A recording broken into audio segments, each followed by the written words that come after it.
Hello everyone. Today we are going to discuss about mole concept. तो आज हम mole concept के बारे में स्टडी करेंगे. कॉन्सेप्ट पे जाने से पहले सबसे पहले हम ये जान लेते हैं कि वन मोल होता क्या है, हम वन मोल को कैसे डिफाइन करते हैं, वन मोल एक्चुअल में है क्या. तो जिस तरह से हम काउंटिंग के लिए डिफरेंट यूनिट्स का यूज़ करते हैं, we use different units for counting such as 1 dozen. अगर हम 1 डजन की बात करें तो 1 डजन का मतलब क्या होता है. 1 dozen is a collection of 12. 1 score का मतलब कलेक्शन ऑफ 20. 1 ग्रोस का मतलब होता है अ कलेक्शन ऑफ 144. तो मीन्स क्या है, सपोज अगर हम 1 डजन ही लेके चलते हैं तो ये सब काउंटिंग के लिए हम यूज़ कर रहे हैं. किसी भी 12 थिंग्स का ग्रुप, 12 चीज़ों का जो पूरा कलेक्शन होता है, ग्रुप होता है, उसको 1 डजन कहा जाता है. सिमिलरली 1 मोल क्या है, उसी तरह से हमारा 1 मोल क्या है. अगर हमें एटम्स, मॉलिक्यूल्स, आयंस इनको काउंट करना है तो इनकी काउंटिंग के लिए हम जिस यूनिट का यूज़ करते हैं वो यूनिट होती है हमारी मोल. तो केमिस्ट ने क्या यूज़ किया, केमिस्ट ने यूनिट मोल का यूज़ किया for counting atoms, molecules and ions etcetera. तो एक्चुअल में 1 मोल होता क्या है. 1 mole is a collection of 6.022 into 10⁻23 particles. कि 1 मोल इतने पार्टिकल्स का कलेक्शन होता है. और इतने पार्टिकल्स के लिए हमने एक टर्म सुजेस्ट किया, that is Avogadro number. Means collection of 6.022 into 10⁻23 particles को बोला जाता है एवोगैड्रो नंबर. और we can say that 1 mole is equal to Avogadro number of particles. Suppose अगर हम हाइड्रोजन की बात करते हैं तो अगर हम हाइड्रोजन एटम्स ले रहे हैं तो 1 मोल ऑफ हाइड्रोजन एटम का मतलब होगा कि उसमें 6.022 इंटू 10⁻23 हाइड्रोजन एटम्स हैं. इस तरह से अगर हम 1 मोल ऑफ हाइड्रोजन मॉलिक्यूल्स की बात करेंगे तो मॉलिक्यूल के केस में कितना हो जाएगा, 6.022 इंटू 10⁻23 हाइड्रोजन मॉलिक्यूल्स हो जाएगा. तो ये हो गया 1 मोल. कि 1 मोल हमारा एवोगैड्रो नंबर ऑफ पार्टिकल्स का कलेक्शन होता है. अब हम बात कर रहे हैं कि ये इतना बड़ा नंबर हमारे पास आया कहाँ से. तो जो एटम्स और मॉलिक्यूल्स होते हैं हमारे, वो तो इतने स्मॉल हैं, इतने स्मॉल कि हम पावरफुल माइक्रोस्कोप का यूज़ करके भी उनको नहीं देख सकते.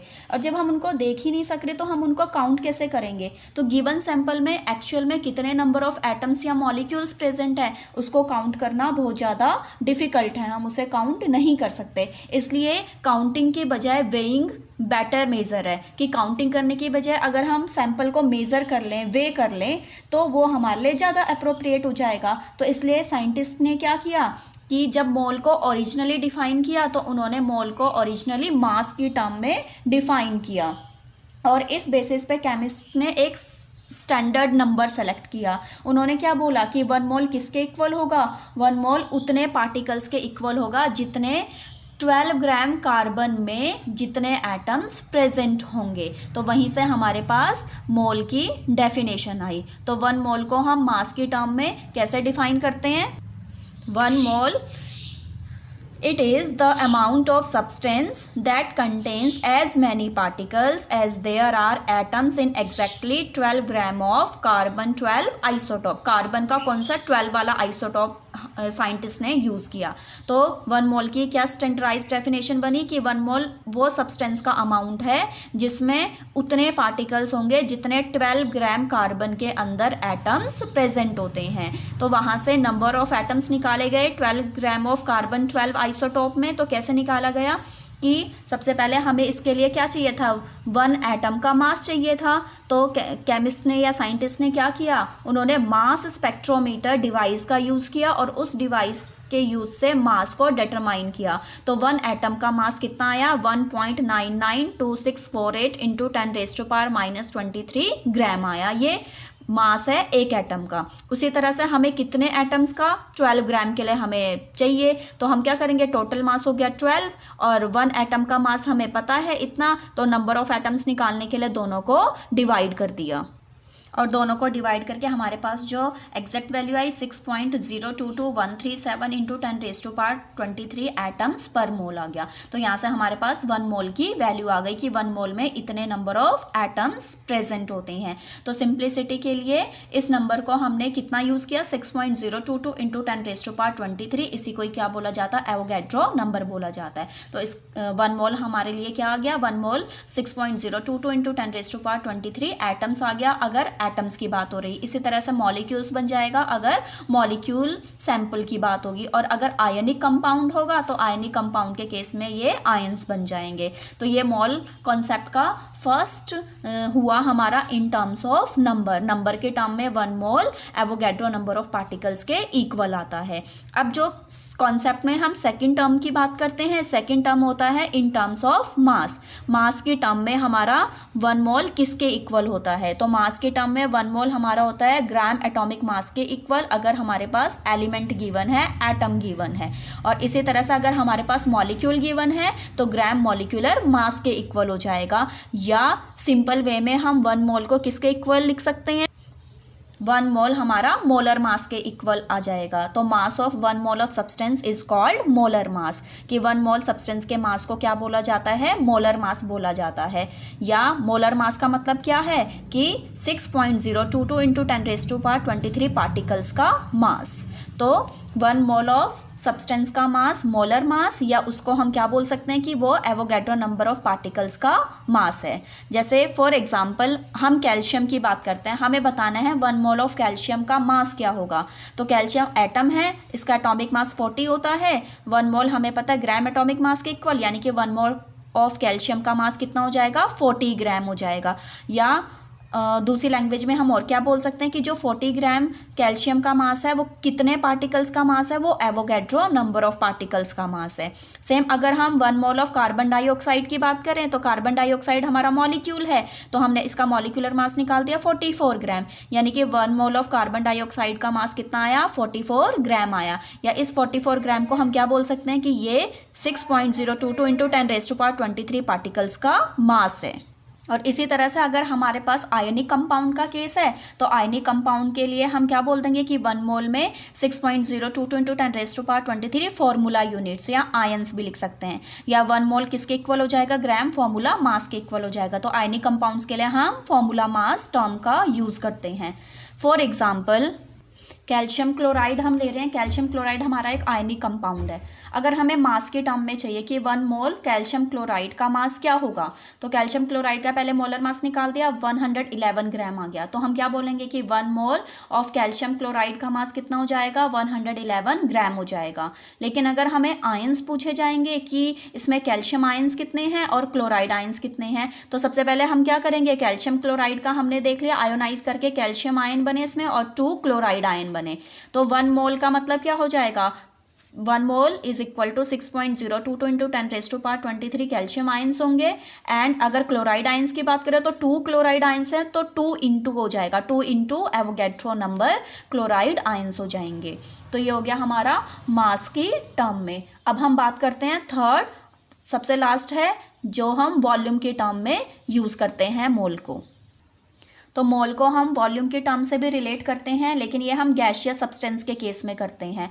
और volume of 1 mole of substance को बोलते हैं मोलर वॉल्यूम। जैसे 1 मोल ऑफ सब्सटेंस के मास को मोलर मास बोला जाता है, इसी तरह से 1 मोल ऑफ सब्सटेंस के वॉल्यूम को मोलर वॉल्यूम बोला जाता है। और 1 mole of an ideal gas किसके इक्वल हो जाता है, कितना वॉल्यूम हम लेते हैं, 22.4 लीटर्स लेते हैं एट NTP।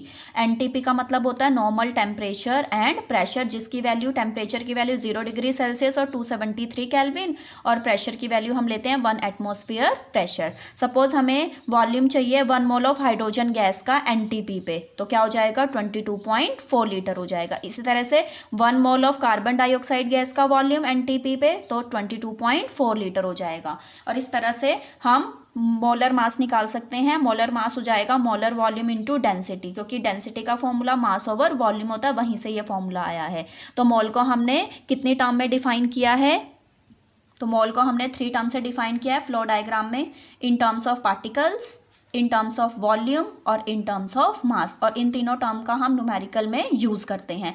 तो अब हम सिंपल फॉर्मूले की बात करते हैं कि अगर हमें नंबर ऑफ मोल्स निकालने हैं तो हम डायरेक्ट फॉर्मूला का यूज़ कर सकते हैं नंबर ऑफ मोल्स निकालने के लिए।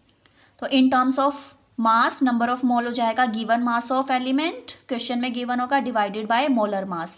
मोलर मास अगर एटम का केस है तो एटॉमिक मास हो जाएगा, मॉलिक्यूल का केस है तो मॉलिक्यूलर मास हो जाएगा।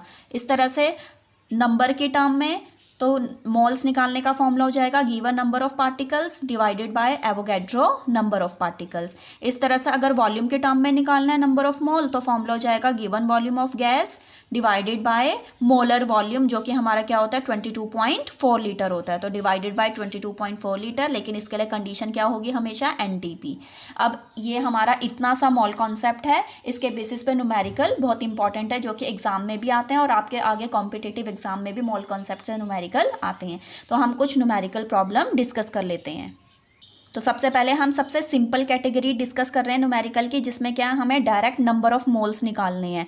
तो ये मिक्स क्वेश्चन है, मास के टर्म में भी है, नंबर के टर्म में भी और वॉल्यूम के टर्म में भी है, तीनों टर्म के क्वेश्चंस हैं। तो सबसे पहले हम नंबर ऑफ मोल्स निकालेंगे, जिसमें हमें क्या करना है, यही डायरेक्ट फॉर्मूलाज अप्लाई करने हैं और हमारे पास डायरेक्ट आंसर आ जाएगा। तो फर्स्ट केस है हमारा 7.85 ग्राम ऑफ आयरन, इसमें हमें नंबर ऑफ मोल्स निकालने हैं। आयरन का मोलर मास, आयरन एटम है तो 56 ग्राम हो गया।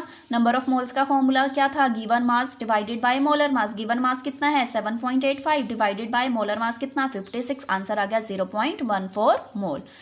Second case number of moles निकालने हैं 65.6 माइक्रोग्राम ऑफ कार्बन। माइक्रोग्राम है, एसआई यूनिट का यूज करेंगे, माइक्रोग्राम के पहले ग्राम बना लेंगे। माइक्रो में कितने होते हैं 10⁻⁻6 ग्राम होते हैं।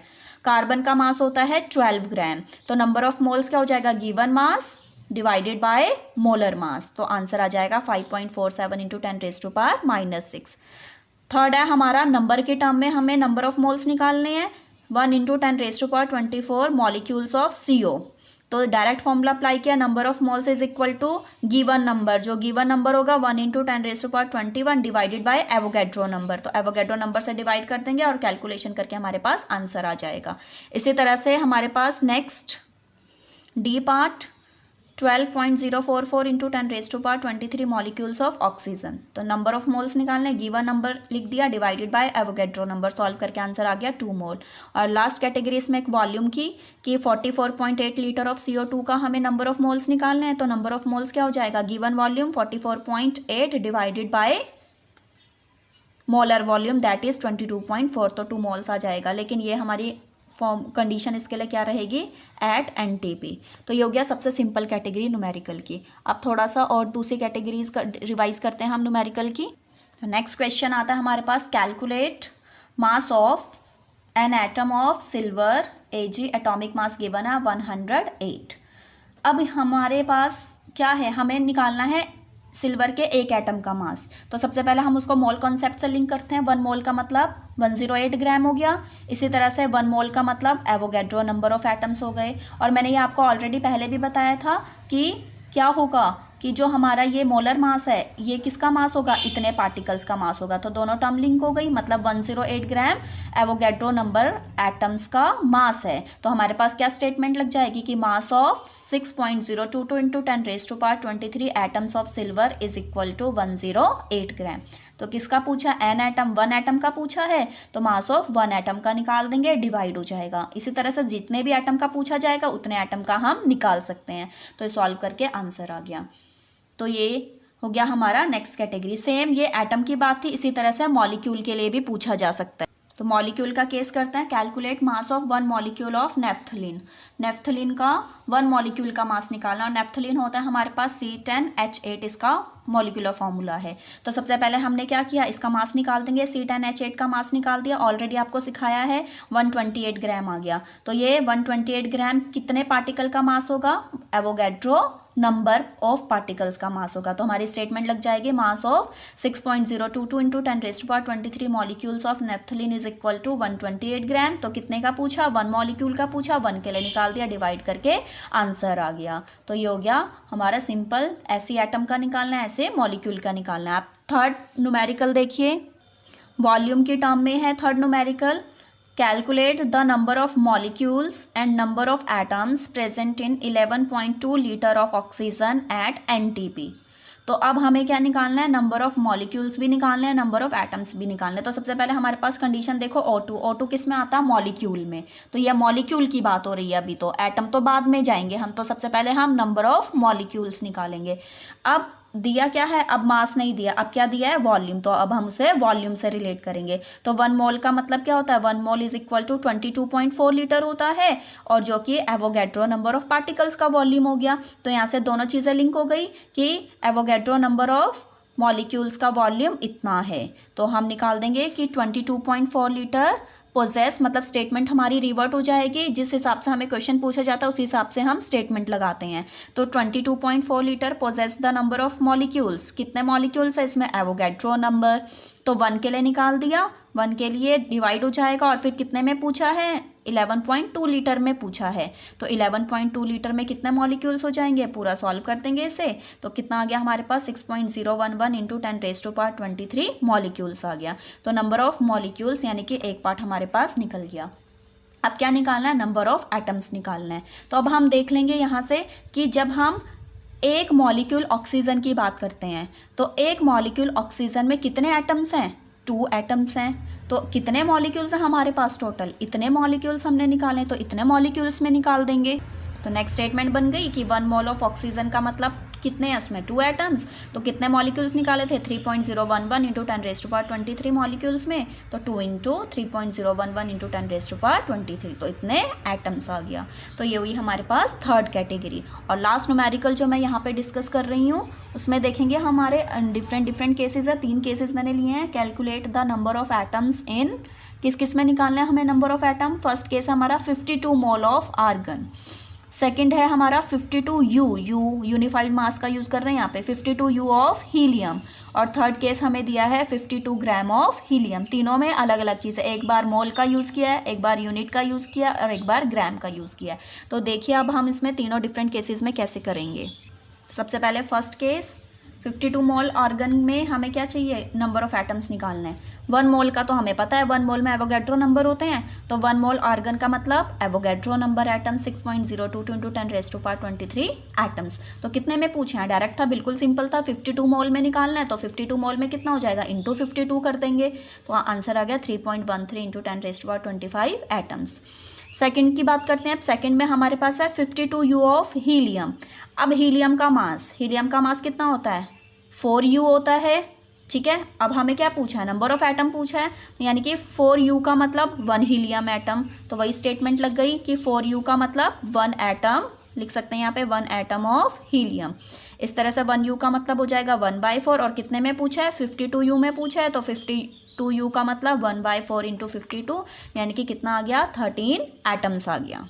और लास्ट केस आता है इसमें 52 ग्राम ऑफ हीलियम। अब ग्राम की बात की है तो 1 मोल ऑफ हीलियम का मतलब 4 ग्राम, और 4 ग्राम का मतलब एवोगैड्रो नंबर ऑफ एटम्स हो गया। तो यानी कि मुझे पता है 4 ग्राम में कितने हैं, 4 ग्राम ऑफ हीलियम में एवोगैड्रो नंबर ऑफ एटम्स है 6.022 इंटू 10⁻23।